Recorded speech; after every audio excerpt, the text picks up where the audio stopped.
This is Getting Past It, where real life meets real growth.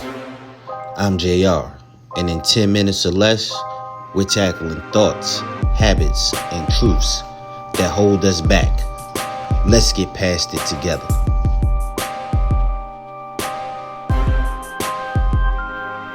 What's going on, ladies and gentlemen? It's your boy JR, host of Getting Past It, the podcast. This is another episode where I'm throwing the script completely out of the window. We were going to finish up the extroverted introvert series, but I want to talk more about believing in yourself.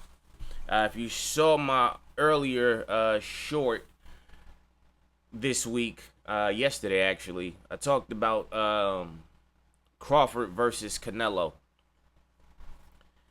And what that fight showed me, and it's not the first thing to show me this, but the amount of belief that Terence Crawford had in himself and in his ability to step into that ring with a man who was naturally in a heavier weight class than him, in the belief that he could still get in there and get it done, even jumping multiple weight classes for that opportunity.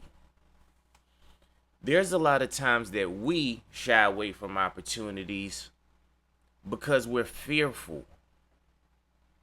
But that fight this past weekend was a testament to what it looks like to bet on yourself, to believe in yourself, and to know that there's going to be work that needs to be done to get you ready, but to be willing to go do that work.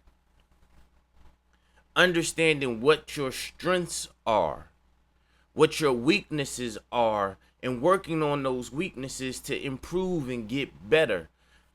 But with the tunnel vision like focus to achieve your objective. He put in the work, put in the effort, he trained, and he stepped into that ring and went all 12 rounds and got that decision. But then the other piece that I want to talk about from that fight was Canelo. And what it looks like to lose graciously. Because there's multiple lessons from this fight. Canelo could have been salty. He could have came up with excuses of why he didn't win. But that's not what he did. He owned it. He knew he went in there and he felt like he gave his best, so there was no need or reason to be upset because he left it all in the ring. He told you, I can't make any excuses. He has a unique style that I just couldn't figure out. I tried everything and I just couldn't figure it out. That's a level of honesty that you don't get from most people. Because most people don't want to, when most people take a loss, they want to curl up and hide and they don't want to talk about, the fact that it just wasn't my day. But when you went in there and you gave everything in you and you put the work in and it just turned out that it wasn't your time, it wasn't your day, then you can accept that, especially if you know you gave it your all. He did not try to dim Crawford's light by muddying the waters with excuses.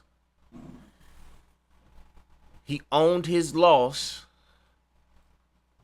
and congratulated the victor. And we, as people and individuals, have to get better at that. Owning our losses. And not trying to tear down the winner. Especially if it was a fair game, there was no foul play, no cheating. You both went in there, you gave it your all, and you just came up on the other end of the stick. Gotta learn how to lose.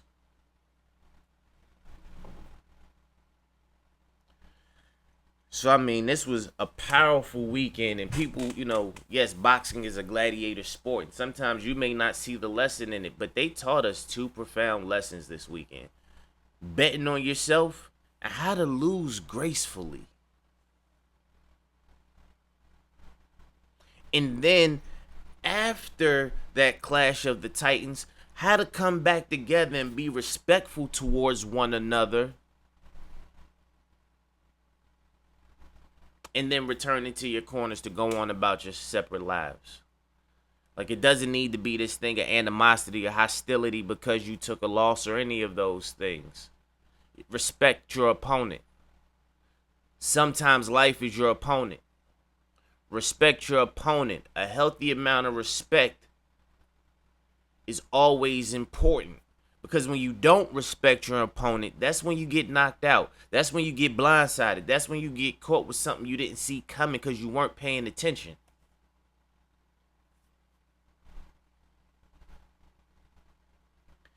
There are a lot of things going on in this world today where we need to do a better job of how we engage with one another, regardless of what end of the spectrum we're on, whether we're the winner, whether we're the loser, right? Or the person learning the lesson. We got to get better about giving grace, about showing empathy, but also learning how to win the right way. When you win, you don't have to rub it in your opponent's face. You know you went out there, you put in the work.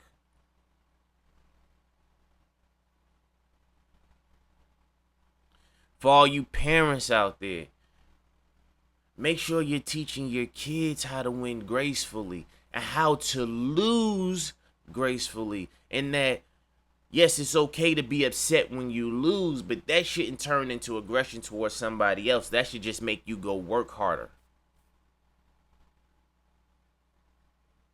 Learn to put those emotions in the right place.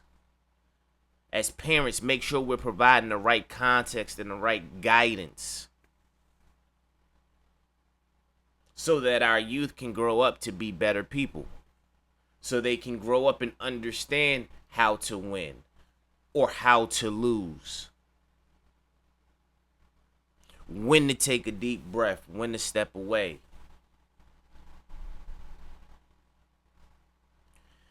Continue to look for the positives in this thing we call life, because Lord knows there's a lot of negative things thrown in our faces on a daily basis. Maybe because negativity sells. And so those positive stories and things don't get the same representation, but they're out there. So please, please, please be careful and mindful of what you're filling yourself with. Fill yourself with light. But on that note, I hope you find something to get past this week. I hope you have a wonderful week and that you are productive. It's your host, JR. This is Getting Past It, the podcast, and we will talk soon. Peace.